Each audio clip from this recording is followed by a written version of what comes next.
Bonjour, vous écoutez La Page Sensible, le journal de lecture et d'écriture d'une autrice émotive. Je m'appelle Marion Josserand et j'adore lire des romans contemporains, surtout ceux qui me titillent la corde hypersensible. J'aime tellement ça que j'ai même décidé d'en écrire. Dans ce podcast, je partage avec vous les romans qui éclairent si bien ma vie que j'ai envie de les recommander à la terre entière. Au passage, je vous raconte mes aventures d'apprentie autrice parce que ça aussi, c'est toute une histoire. Âme sensible ? Bienvenue! Salut, c'est Marion. Dans ce 6e épisode de La Page Sensible, je vais vous parler du dernier roman de l'excellente Delphine de Vigan qui s'intitule « Les enfants sont rois ». Alors évidemment, je n'ai pas besoin de vous présenter Delphine de Vigan. Et décidément, elle est trop forte cette Delphine. Dans ce dernier roman, qui tombe facilement dans la catégorie de ces livres qui me tiennent éveillée la nuit, pas au sens où ils me font peur, mais au sens où j'arrive pas à m'arrêter de lire, et ça m'empêche de dormir du coup. Elle nous livre donc un récit haletant qui mêle avec adresse roman policier, regard sur l'hyper-narcissisme de notre société de l'image, et aussi des portraits de femmes. Côté écriture, je vais vous parler des contraintes que je m'impose à moi-même lors de l'écriture, parfois pour le mieux et parfois aussi pour le pire. Et du coup, je vais aussi vous parler de comment j'ai décidé de jouer les rebelles au cours de mes dernières séances d'écriture et comment ça a donné naissance à des choses très intéressantes. Côté lecture, aujourd'hui, je m'attaque donc à un monument, le dernier roman de Delphine de Vigan. Je dis monument parce que, évidemment, Delphine de Vigan, elle n'est plus à présenter. Voilà, elle préside en ce moment même le jury pour le prix du livre inter. Je n'ai pas besoin probablement de vous la présenter, si ce n'est peut-être en disant que le roman qui l'a vraiment fait connaître, c'est Rien ne s'oppose à la nuit. Pour ma part, je l'ai découverte en lisant le roman D'après une histoire vraie, qui est le tout premier livre que j'ai lu d'elle et que j'ai absolument adoré. J'ai hésité à vous présenter D'après une histoire vraie en premier, parce que vraiment j'adore ce roman. Et depuis que je l'ai lu, je lis tout ce qui sort d'elle, et donc tout naturellement son dernier livre. Mais j'ai lu Les enfants sont rois récemment, et je me suis dit, tiens, ça va nous faire une petite actualité, puisqu'il est sorti en 2021. Et je me suis dit que peut-être il y avait plus de chances que certaines d'entre vous ne l'aient pas encore lu. Et voilà, je voulais vous donner envie de le lire, si c'était nécessaire. Pour introduire rapidement la thématique de ce roman, on est un peu, je trouve, dans un mélange des genres. Delphine de Vigan, je trouve qu'elle arrive à bien jouer souvent.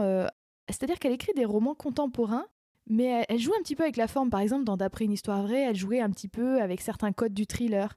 Et bien là, pour moi, on est clairement dans une histoire qui va vers du roman policier, mais quand même, on est toujours face à un roman contemporain, c'est-à-dire qu'elle ne respecte pas forcément tous les codes du roman policier.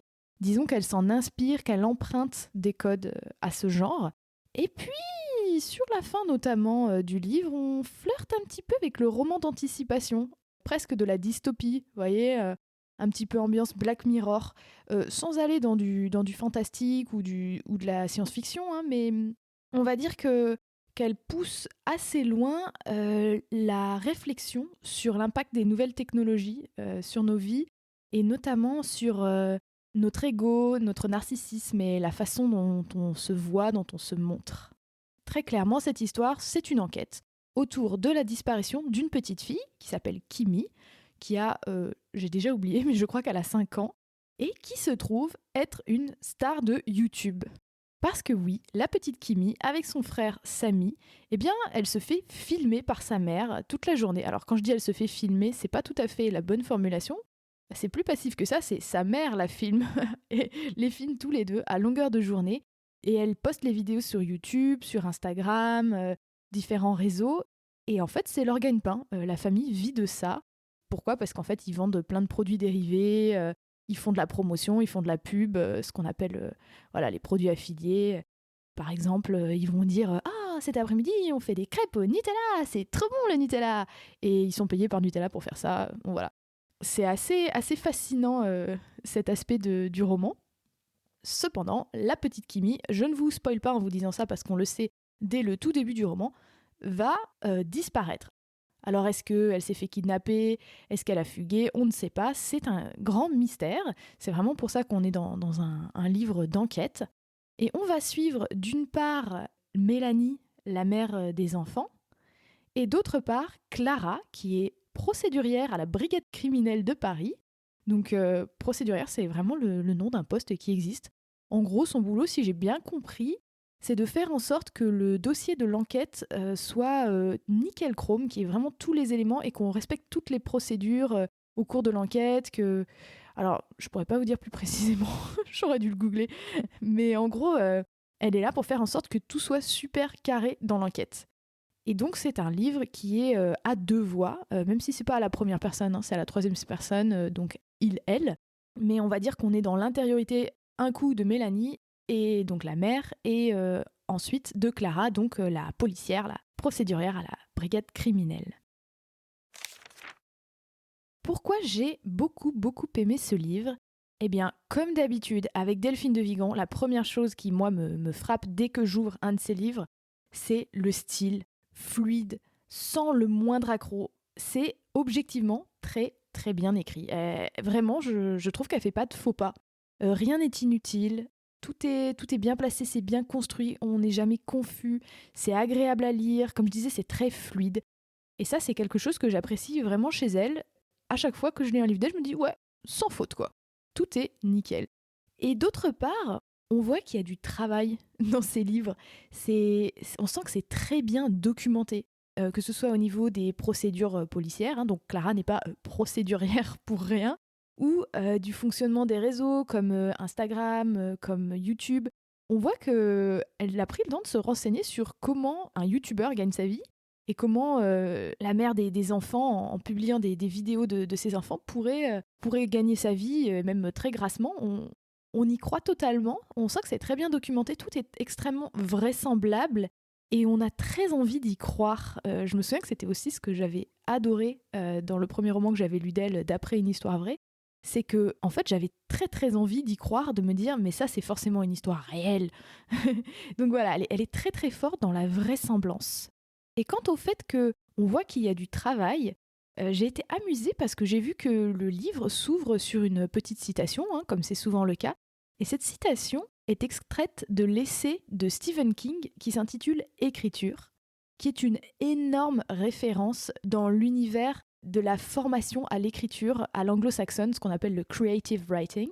C'est tout ce courant anglo-saxon qui existe au moins depuis les années 50, hein, et qui prône que l'écriture n'est pas une affaire d'inspiration divine, un petit peu comme on a tendance à le penser en France, on a tendance à alimenter ce mythe, mais vraiment qui dit que l'écriture est affaire de travail besogneux et régulier. C'est un métier qui s'apprend comme un artisanat, qui nécessite de la minutie, de la constance, de la persévérance, et pas d'attendre que la muse vienne frapper à notre porte. Donc j'ai trouvé ça amusant que Delphine de Vigan ait lu ce livre, cet essai de Stephen King sur l'écriture, où il parle de son travail, du fait que il faut écrire tous les jours, même quand on n'est pas inspiré. Bon, moi, c'est pas exactement ce que j'applique. J'écris pas tous les jours. Par contre, j'essaye vraiment de me programmer des séances d'écriture et d'écrire même si j'ai l'impression que je ne suis pas inspirée. Et en général, j'écris tout autant, en fait, alors que avant de commencer à écrire, je croyais que j'étais pas inspirée.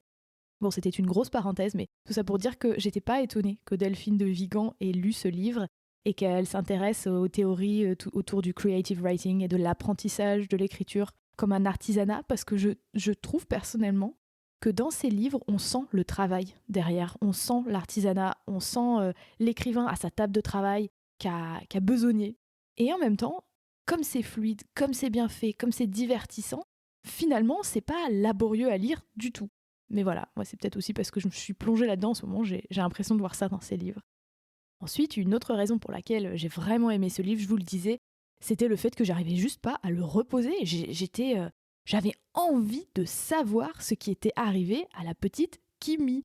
C'est-à-dire que l'enquête est très bien faite, le rythme est haletant, les chapitres sont faits de telle façon que moi, je tournais les pages et j'ai trouvé que le mystère fonctionnait très bien, c'est-à-dire que on a plein de fausses pistes, enfin, c'est bien fait, quoi. Vraiment, c'est bien construit. On se pose des questions sur chaque personnage tour à tour, on se dit tiens, et si c'était lui qui l'avait enlevé, ou alors c'est peut-être elle. Et en même temps, elle arrive à, au-delà de ce côté un peu policier, un peu haletant, un peu rythmé, elle arrive à apporter de la profondeur, du développement de personnages. On rentre dans la psyché de ces deux femmes, donc Mélanie, la mère des deux enfants, et Clara, la policière. Et elles nous parlent de leur jeunesse, de comment on en est arrivé là. Et finalement, on est dans un livre qui va bien au-delà d'une enquête et qui nous parle vraiment d'humanité. Et notamment, le personnage de la mère de Mélanie est extrêmement intéressant. Je trouve personnellement encore plus intéressant que le personnage de Clara, la procédurière. Parce que Mélanie, comment dire quand j'ai lu le livre, je ressentais pour elle un certain mépris, de l'exaspération de cette mère qui fait littéralement travailler ses enfants, en fait. Hein, et il y a quelque chose, il y a tout un débat qui pourrait se faire autour de ce livre. Ces parents qui filment leurs enfants et qui leur font faire de la comédie, en fait, pour YouTube, est-ce que c'est pas du travail qu'ils font faire à leurs enfants? Enfin bon, il y a tout cet aspect-là qui est exploré dans le livre de façon très intéressante. Et à la fois, je ressentais un profond agacement. Puis le personnage est agaçant, vous allez voir dans l'extrait que je vais lire, par bien d'autres aspects. Mais aussi de l'empathie, parce que cette femme, elle a sa petite fille qui a disparu et elle est atterrée, elle est terrorisée, elle est extrêmement inquiète. Et aussi, pas au-delà de ça, en nous faisant explorer son passé, Delphine de Vigan nous montre comment cette jeune femme, parce que elle est encore quand même vachement jeune, en est venue à avoir cette soif d'image, cette espèce de narcissisme mal placé qu'elle a reporté sur ses enfants. Mais en fait, il s'agit toujours d'elle, c'est elle qui se filme avec ses enfants, c'est sa voix, la voix off des vidéos, c'est elle qui anime les réseaux sociaux, c'est elle qui récolte tout cet amour des fans, tous les messages, etc. Elle arrive très bien, Delphine de Vigan, à nous montrer comment ce personnage de Mélanie en est arrivé là et pourquoi elle a cette soif comme ça d'amour, on va dire, numérique. Et enfin, pour conclure sur les raisons pour lesquelles j'adore ce livre, je dirais justement qu'il m'a vraiment fait réfléchir, mais réellement réfléchir à mon rapport aux écrans, les réseaux sociaux, le narcissisme. J'ai trouvé que la réflexion était bien menée, approfondie, elle va assez loin et c'est pas, on pourrait croire, ah oui, c'est vrai que c'est un sujet, elle est maligne parce qu'elle est maligne, Delphine. On pourrait se dire c'est un sujet qui fait vendre, oui, c'est d'actualité, c'est une bonne idée de parler d'Instagram, de parler de YouTube. Mais je trouve qu'elle le fait pas avec superficialité. On voit qu'elle s'est vraiment passionnée pour la question. Et moi, elle a réussi à me passionner pour ça. Alors que à la base, bon là, vous m'écoutez sur un podcast, mais à la base, moi, je suis pas une grande fan des réseaux sociaux, j'ai jamais été trop dessus et j'ai, on va dire, une méfiance instinctive. Je me suis toujours un petit peu trouvée en retrait des réseaux sociaux, justement de ce culte de l'image, de cette course au like.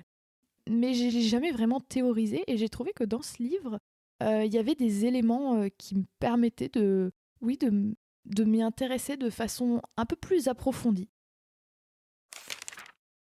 En termes d'extrait, j'ai choisi de vous lire un passage tout à fait particulier. C'est que le livre est, on va dire, il y a des chapitres où on est dans le point de vue de Mélanie la mère, des chapitres où on est dans le point de vue de Clara la procédurière, et il y a intercalé entre ces chapitres des petits extraits du dossier d'enquête que justement Clara constitue, et qui sont des descriptions, comme une retranscription des stories Instagram que la mère Mélanie a postées sur Instagram l'après-midi juste avant qu'elle disparaisse. Alors je vais vous lire une de ces stories. C'est la deuxième que Delphine de Vigan nous présente. Donc on est plutôt au début du livre, à la page 29. Et voilà ce que ça dit. Brigade criminelle, 2019. Disparition de l'enfant Kimi Dior. Objet. Transcription et exploitation des dernières stories Instagram postées par Mélanie Clos, épouse Dior. Story 2. Diffusée le 10 novembre à 16h55. Durée 38 secondes. Mélanie Clos est dans sa voiture. Elle tient le portable à bout de bras et parle face caméra. Le nom du filtre utilisé, yeux de biche, est inscrit en haut à gauche de l'écran. Elle oriente ensuite l'appareil vers ses enfants, tous deux installés à l'arrière du véhicule. Samy fait un sourire à la caméra, Kimi suce son pouce et caresse son nez avec un chameau en tissu. La petite fille ignore le portable braqué sur elle et ne sourit pas. Mélanie. Coucou mes chéris, merci 1000 fois. Vous avez été très très nombreux à voter pour nous aider et vous avez choisi pour Kimi les Nike Air dorés. Bien sûr, comme toujours, nous avons suivi vos conseils et c'est celles que nous avons achetées. Elles sont magnifiques. Un grand merci pour votre aide et votre participation. Je vous les partagerai tout à l'heure pour que vous puissiez les voir à ses pieds. Elles lui vont à merveille. Maintenant, on rentre à la maison. Mais on ne vous abandonne pas. À très vite, mes chéris. Alors, vous l'aurez probablement deviné à l'extrait, ceux que Mélanie appelle mes chéris, ce sont les fans, en fait, les spectateurs des stories Instagram, de la chaîne YouTube. Elle les appelle mes chéris. C'est vrai que c'est assez perturbant. J'avais envie de vous lire un deuxième court extrait, juste un paragraphe. Alors, je voudrais pas trop vous spoiler, mais ce que je peux dire, c'est aussi au début du livre, hein, c'est juste avant l'extrait que je viens de vous lire. C'est que Mélanie, ça on le sait tout de suite dès le premier chapitre, elle est très très très très fan, donc Mélanie, la mère des enfants, elle est très très très fan de télé-réalité, et notamment de Love Story. C'est vraiment une fan de la première heure. Et dans sa jeunesse, donc avant d'avoir ses enfants, on assiste à une scène où elle participe à un casting de télé-réalité et elle se retrouve face à la directrice de casting. Donc là, on est plutôt du point de vue de la directrice de casting, en fait, dans cette scène d'ailleurs, pas dans l'intériorité de Mélanie. Un bon casting de télé-réalité obéissait toujours aux mêmes ingrédients, que les professionnels résumaient ainsi. Une teigne, plus une bimbo, plus un rigolo, plus un beau gosse, plus un petit coq. L'expérience prouvait cependant qu'une personnalité moins saillante n'était pas inutile. Un bouc émissaire, un médiateur, une cruche, un ravi de la crèche pouvaient toujours servir. Mais même dans ce rôle, Mélanie faisait figure de second choix. Sur le bloc posé devant elle, elle nota en rouge « Miss Lambda, rep, non merci ». « On vous rappellera », annonça-t-elle avec fermeté, tout en se dirigeant vers la porte. Voilà, c'était juste un petit extrait pour vous montrer un petit peu le background de Mélanie et le fait qu'elle a toujours voulu être face à la caméra. Et voilà, je vais m'arrêter là parce que je ne veux pas vous spoiler. Je vous recommande chaudement de lire ce livre, ça se lit tout seul, ça coule tout seul, de toute façon c'est tellement bien écrit, donc voilà, faites-vous plaisir. Côté écriture, aujourd'hui j'ai une petite surprise pour vous. Mais d'abord, le thème du jour, j'avais envie de vous parler des contraintes. Parce que je suis encore dans l'écriture du premier jet de mon deuxième roman, qui tourne autour de la thématique de l'adolescence, du nouvel an et d'une bande d'amis qui se retrouvent tous les ans pour fêter le nouvel an pendant 8 ans. Et comme vous l'entendez peut-être déjà dans ce que je dis, et comme je vous le disais déjà dans des précédents épisodes, je me suis donné beaucoup de contraintes pour l'écriture de ce roman. J'ai 5 narrateurs, j'ai des ellipses d'1 an entre chaque nouvel an, on va dire une intrigue à répartir sur 8 années. Il faut faire évoluer les personnages. En plus, ils sont ados, donc évidemment, ils changent énormément. Et je m'étais dit, ah ouais, c'est trop bien, la contrainte, moi, c'est ce qui me rend créative. Et c'est souvent vrai, par exemple, je sais pas, en cuisine, si on me dit, bon, tu peux cuisiner n'importe quoi, viens, on va faire les courses, on achète ce que tu veux, on peut cuisiner n'importe quoi. En général, je vais avoir un grand blanc et je vais dire, je sais pas quoi faire. Ou alors, je vais dire, raclette, parce que je stresse. C'est le premier truc qui me passe par la tête. On sent que c'est l'hiver ou pas ? Oui, hein, c'est la saison des raclettes, on est d'accord. Mais si on me dit, bon, t'as un poireau, une carotte et des framboises, démerde-toi, un peu comme Top Chef, et ben en fait, tout d'un coup, je vais pétiller d'idées, je vais avoir plein de choses qui me viennent en tête, ça va tourner et je me sens à l'aise dans ce genre de contraintes-là. Et c'est ce que j'essaye de faire quand j'écris aussi, c'est-à-dire je me dis, bon, bah voilà, avant de commencer une séance d'écriture, je me dis, bah tu vas essayer de faire, tu vas prendre tel personnage, tu vas essayer de lui faire ça, et puis tu vas essayer de faire ça, d'écrire cette scène en moins d'1 heure, ou en moins d'1 heure et demie. Bon, en général, ça marche beaucoup moins bien qu'avec la cuisine, je vous le dis tout de suite. Et de manière générale, j'ai besoin, quand j'écris, de trouver un subtil équilibre entre le fait d'avoir des contraintes, d'avoir notamment un plan d'histoire à respecter, et le fait de dire, allez, aujourd'hui c'est freestyle. Souvent, je jongle un petit peu entre les deux. Au cours des dernières semaines, j'ai écrit, on va dire, la 6e année sur 8 de mon récit. Donc voilà, j'étais sur l'année, si je ne me trompe pas, ça doit être l'année 2008. Et j'avais presque fini, lors de mes séances d'écriture que j'ai fait au cours de la semaine écoulée, j'avais presque fini mon chapitre. C'est-à-dire que j'avais fait avancer l'intrigue comme il le fallait, j'avais fait avancer l'histoire, j'avais fait des scènes clés de ce chapitre. Mais en fait, j'avais un petit peu l'impression de perdre de vue mes personnages, de plus trop savoir comment plus ils grandissent, ces cons-là, entre 2 années, entre 2 nouvel an. J'avais un peu l'impression de les avoir perdus de vue, qui est devenu un tel, et celui-là, il se sent comment à ce moment-là dans sa vie. Et je me suis dit, bon, là, arrête de faire avancer ton intrigue, il faut que tu reprennes contact avec tes personnages, écris, je me suis même pas dit écris des scènes, je me suis dit, tu vas écrire, tu vas te mettre dans la peau de chaque personnage à tour de rôle, donc j'ai 5 narrateurs, hein, et tu vas écrire de façon libre, tu vas le faire parler de ce qu'il est en train de vivre en ce moment dans sa petite vie d'adolescent, là, pour explorer un petit peu sa psyché, savoir où il en est, reprendre contact avec lui. Sur le moment, avant de faire ça, je me suis un peu fait violence parce que j'avais un peu l'impression de perdre du temps, entre guillemets, parce que voilà, là j'en suis, je dirais, ça fait à peu près 3 mois, oui, ça fait 3 mois et demi que j'écris ce premier jet, et j'en suis aux 2 tiers de l'histoire. Donc vous voyez, il va me falloir encore du temps, au moins 1 mois et demi pour terminer l'histoire, j'estime peut-être même 2 mois. Donc j'ai envie d'arriver au bout de cette histoire, parce que de toute façon, je sais qu'après, je vais faire beaucoup de réécriture, beaucoup de retravail derrière. Mais quand même, malgré ça, malgré le fait que j'avais envie d'avancer, je me suis dit, non, là, il faut que tu écrives des choses, entre guillemets, inutiles. Eh bien, figurez-vous que j'ai trouvé vraiment beaucoup de plaisir, vraiment un gros plaisir d'écriture. J'ai retrouvé du souffle. Ça m'a permis d'écrire plus vite, c'est-à-dire qu'en 1 heure, j'avais plus écrit, en lâchant un petit peu les rênes comme ça. Et ce qui est très intéressant et un bon enseignement pour moi, c'est que ce qui en est ressorti, ce sont des scènes que je vais probablement pas, et vous voyez, j'ai dit scènes d'ailleurs, qui vont probablement pas finir à la poubelle, ou en tout cas pas toutes. Parce que finalement, il s'est passé des choses très intéressantes dans ces scènes que j'ai écrites un petit peu en mode freestyle. Et ça, c'est cool de se dire que finalement, des fois, de la spontanéité, en lâchant les rênes, il peut sortir des choses qui sont tout à fait dans la lignée de l'histoire. Puisque finalement, mon histoire, je commence à bien la connaître, je l'ai préparée, j'ai un plan.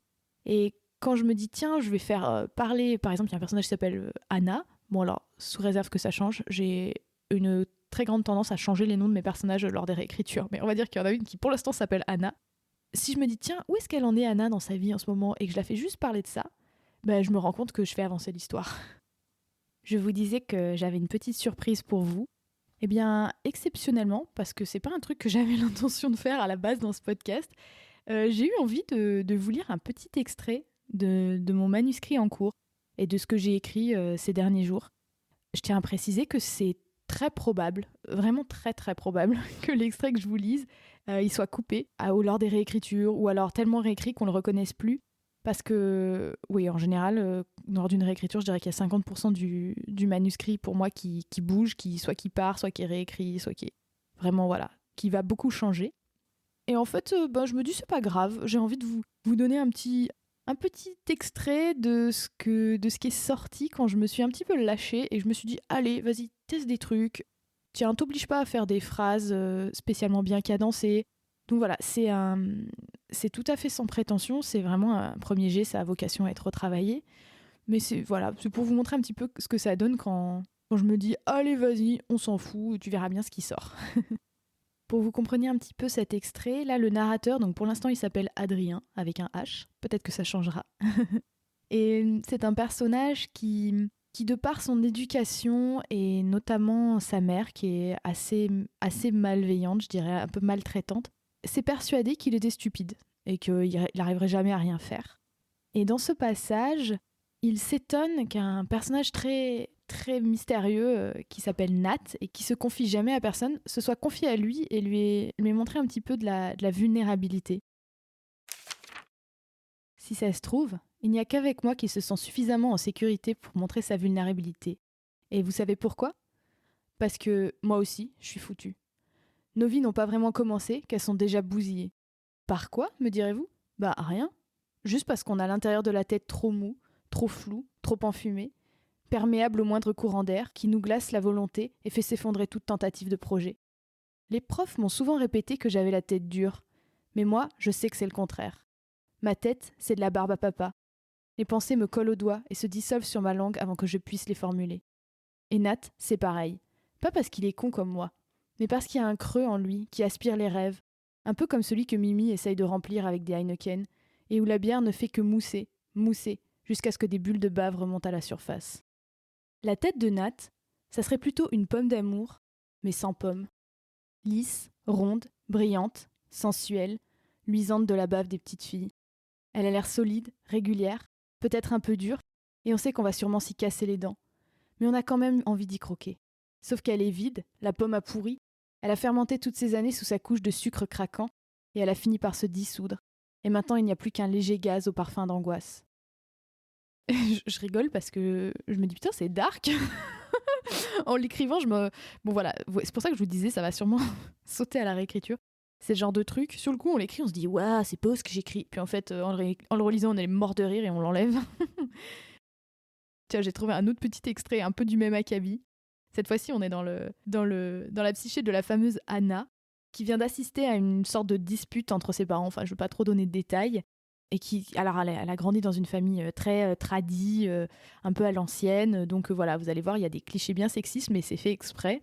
Et elle suit sa mère qui est partie se réfugier à la cuisine. Ah oui, et je ne vous ai pas dit, mais c'est pendant le repas de Noël. Sous prétexte de remplir la carafe vide, j'ai suivi maman à la cuisine. Je m'attendais à la trouver frottant énergiquement le grand plat à gratin, comme chaque fois qu'elle veut expier un début d'émotion trop forte. Mais elle se tenait juste debout devant la fenêtre, le regard perdu quelque part entre la terrasse grise, la pelouse détrempée et la haie des voisins. Elle ne s'est même pas retournée à mon approche. Alors je suis restée là, indécise, à observer l'angle triste de sa mâchoire, le découragement de ses épaules, et je n'étais même pas vraiment intriguée de la trouver ainsi, car j'y voyais seulement cette même tristesse ancienne qu'elle a toujours eue, un chagrin profond, doux et calme, qui a imbibé mon enfance, et qui chez papa se manifeste plutôt par ses courts interludes de colère, une rage non résolue qui a fait de moi une petite fille si attentive, une vraie antenne à émotions, une petite ombre silencieuse et douce, sans la moindre aspérité qui puisse accrocher les larmes ou les cris, sans un seul éclat de joie ou un seul sourire trop aigu qui risquerait de déchirer le voile soyeux du silence réglementaire. Donc voilà, c'est fort joli, le voile soyeux, on part un peu dans du... Je crois que j'étais en train de lire du Proust au moment où j'ai écrit ça. Mais ça me fait plaisir de vous le lire parce que ça va sûrement être coupé au montage et... Allez, comme ça aura servi. Merci d'avoir écouté cet épisode numéro 6 de La Page Sensible. Si vous aussi, vous êtes fan de Delphine de Vigan, eh bien, je serais curieuse de savoir ce que vous avez pensé de ce dernier roman. Est-ce que vous l'avez plus aimé, moins aimé que ses dernières sorties ? Ou alors, si vous ne connaissiez pas, est-ce que ça vous a donné envie de le lire ? Pour réagir, rendez-vous sur le site du podcast où vous trouverez une page consacrée à cet épisode. Si vous me laissez un petit commentaire, eh bien, je serai ravie de vous lire et d'y répondre. Et pour recevoir des recommandations exclusives de films, de podcasts, de séries, en fait de plein de trucs, en lien avec chaque épisode de La Page Sensible, n'oubliez pas de vous abonner à ma newsletter bimensuelle en cliquant sur le lien dans la description du podcast. Enfin, ne ratez pas le prochain épisode dans lequel je vous parlerai d'un roman gothique anglais que j'adore, un grand classique mais relativement méconnu en France, Les Hauts de Hurlevent d'Emily Brontë. Oh, ça va être bien. À très bientôt et d'ici là, je vous souhaite de belles lectures.